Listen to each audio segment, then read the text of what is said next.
Yo, it's one thing to figure out why something is bad.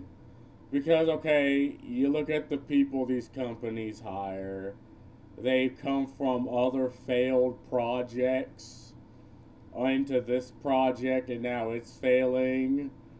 Or they talk shit online to their consumers, the people that put food on their table. Or they're just yet another middle manager that never actually touches or interacts with the the entertainment, the product, or the consumer. They just listen to their salespeople, or it's literally just the salespeople themselves that just don't care. It's almost like they're wanting the company to go down, but amongst other things, right? They shut down studios that actually legitimately have talent and they force them out and then they force their friends in to these positions, right? We've seen like these are tales as old as time itself. We've seen this in entertainment systematically.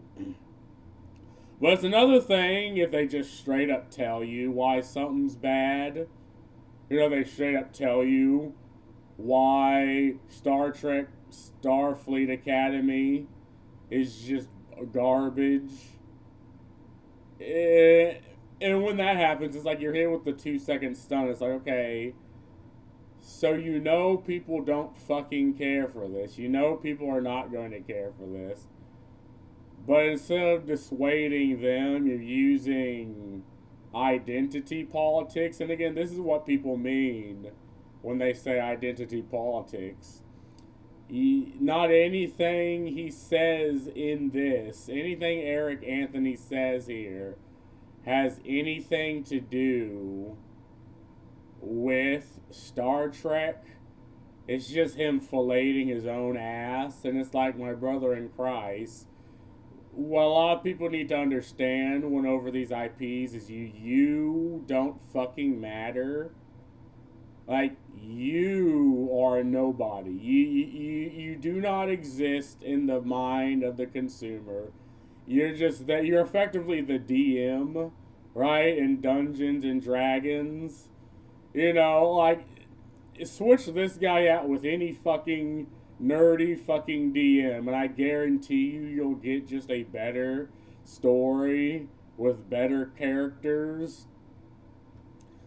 But obviously, that's not going to happen because this is a close knit group of people that only see the world through identity.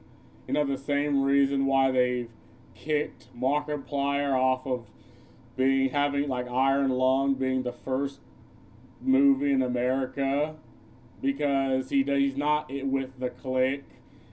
He didn't hire consultants. He didn't hire people that don't add to the medium. They don't add to the IP. They don't enrich the product.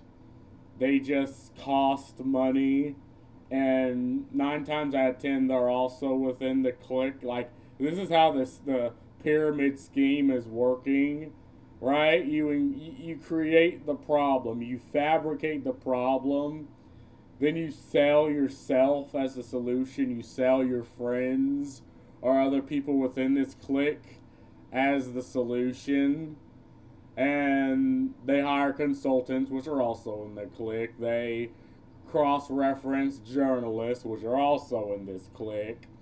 They work hand in hand with other studios in Hollywood. Like, this is how this pyramid scheme is working.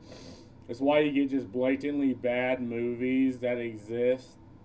While movies like Iron Lung, or like, what's that one movie with Primal Fury getting shafted because they're not in the group, right? Do I want to read all this? This is just a whole lot of nothing. Sure, why not? For 2 years, it was my honor to write Star Trek Starfleet Academy.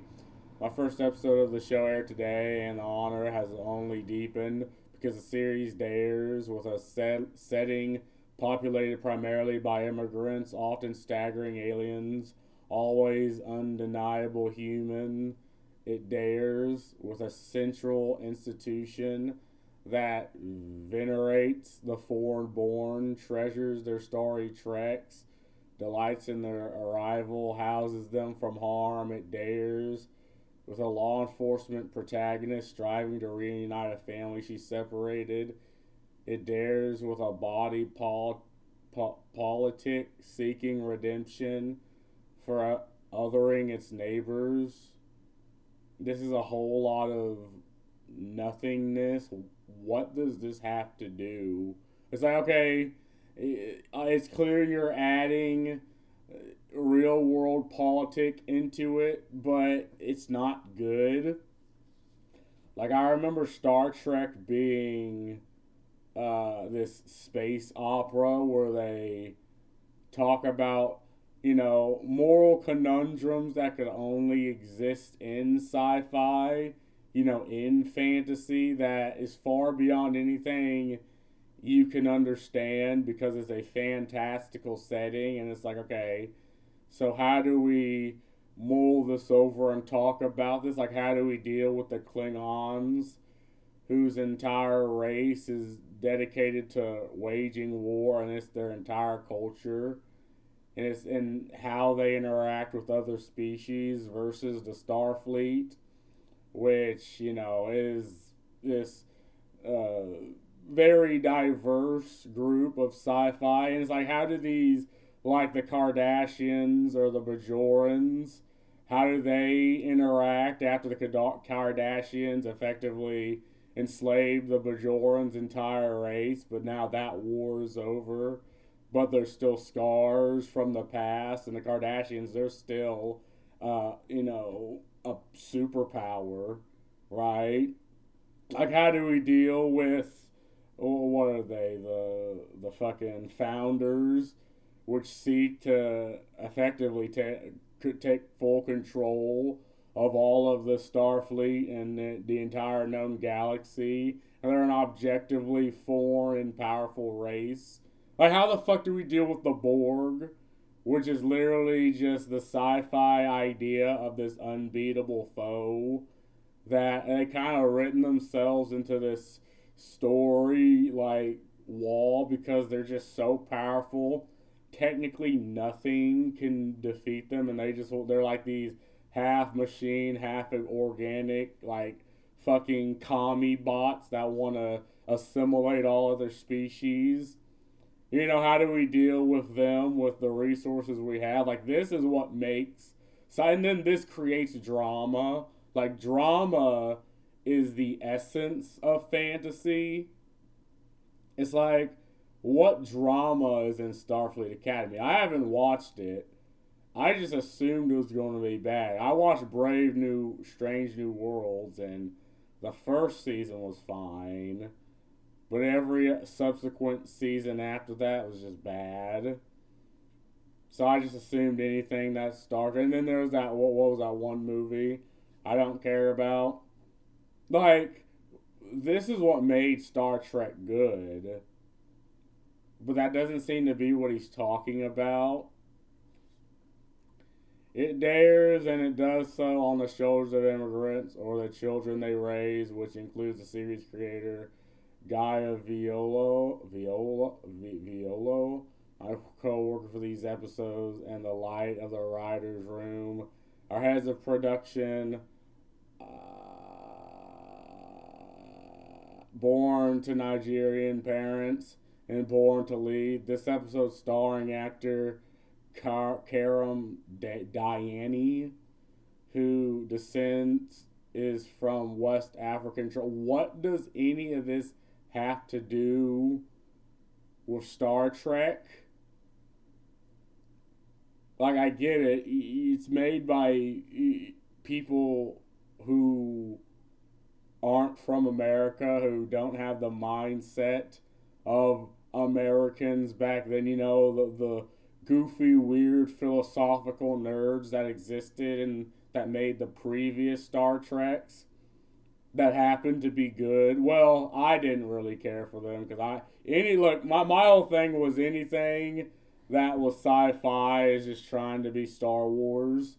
Like I was a very hard, like not really a fanatic, but it's like I couldn't understand why my dad liked Star Trek back then because it's like okay, it's not Star Wars. I played a lot of the games, watched the movies, watched the TV shows. This just doesn't do it for me.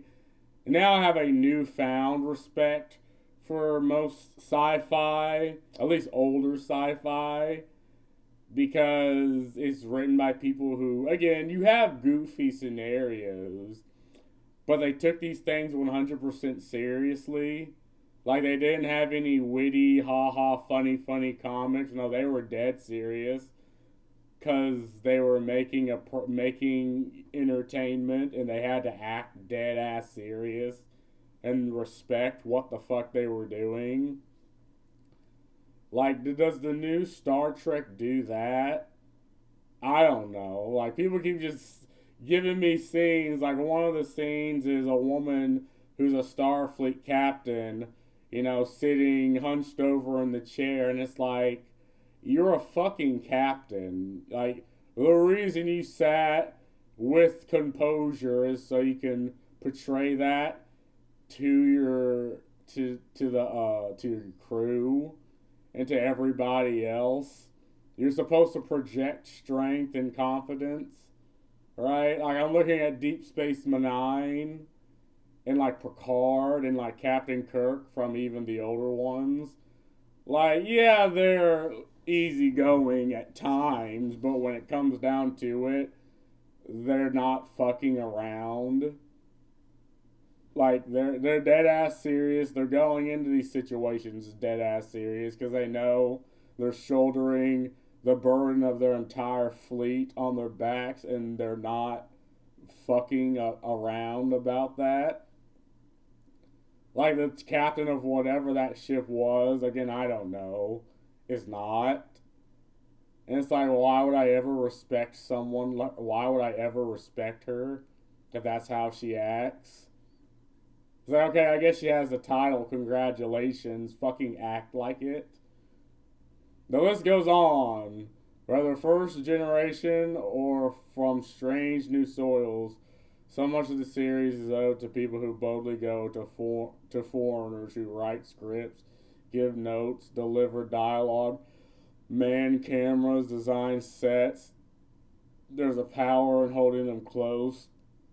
Family made in filming. Like again, this would be fine if you made your own IP, but why make this and then slap Star Trek on it? Like if you made a completely new IP, a completely new sci-fi IP, I wouldn't be this pissed off. Because one, there's barely any new entertainment out there. And two, I mean, even if you just have to have it tangentially related to Star Trek, like it could have been done. Like, don't make it anything about Starfleet. Make it about, I don't know, some hodgepodge random planet. I feel like do what Deep Space Nine did, which has several connections to the others, but it's this completely new thing with completely different characters. Like yeah, they bring back what's his name, that the Klingon guy. They bring back the Irish engineer guy. I can't remember their names right now. I just woke up. But those are two characters that were in previous. Then every once in a while they'll come back to Kirk. But for the most part, it's completely new and different, and they tackle completely new and different problems. And out of it is fourth episode, a story of a refugee adrift but surrounded by friends who love him, and remarkably a government that does too. This just seems boring. Like, where's the drama? Where's the tension? Where's the strife? This is also something that's just gone in fantasy.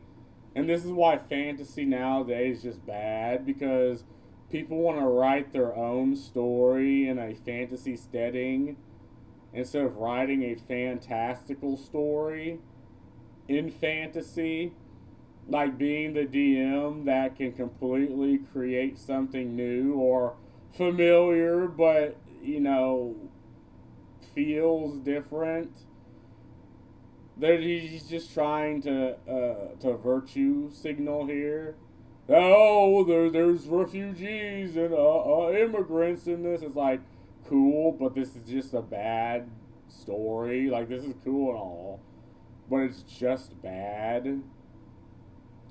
For years now, we've been told who to blame for our ills, where to aim our bricks, and why we should discount who laid them. But we can be more, and I'm proud that this show dares us to be. Again, this is nothing. Like, you're not making anything new. That's the problem. You're jumping on an already existing IP, and you're just changing it. What do the comments say? One amazing, what is an amazing accomplishment and milestone for you. Congratulations, not only by publishing and TV series, but on your insight about your writing memes and this time, the place we're living in. Kudos. Glaze, just saying, I'm not the biggest Star Trek fan. I haven't watched this. It's absolutely my favorite thing. More Glaze. You have achieved your goal to be a writer. Compassion for other positions. Again, you're not talk. He doesn't talk anything about what made Star Trek, and all this is just Glaze. Oh, that's absolutely tremendous. Can I comment? Can I comment? Can I? Oh, I probably need to sign in, right? I'm not signed in on my computer. But if I could comment, I'd be like, okay, so if this was completely new IP, I wouldn't care. Like, maybe it is just would have been just whatever. But it's Star Trek, and Star Trek has an established lore, and they've just completely decided to throw it away just for someone to make their own story that isn't really Star Trek. And I guess all this is just glaze that doesn't make Star Trek Star Trek. God damn it, no.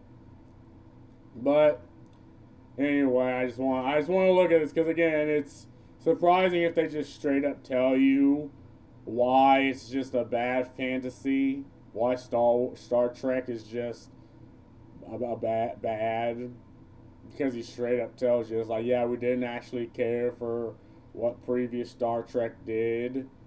And it's odd that they're trying to even remove and reboot Star Trek. It's like they're saying the previous episodes and shows were bad. And, I don't want to get into the whole weeds and philosophy of this, but usually trying to remove, artistic experiences of the past, trying to remove and bury them and get rid of them, culturally, that's a bad thing. Even if you believe that they're bad and they shouldn't exist, like, maybe, like, in any other culture is fine, but in American culture, people universally just don't like that, even if there are bad things in there. But I mean, if I can't convince you of that, I don't know. Maybe a philosopher or a scholar could pick up that slack. I just think it's bad just trying to remove the old and then enforce this new idea in that people aren't going to care for, except the people that are glazing you that don't. Okay, to be fair, some of them did watch it. I don't know how they forced themselves through this, right? But anyway, that's all I gotta say about this.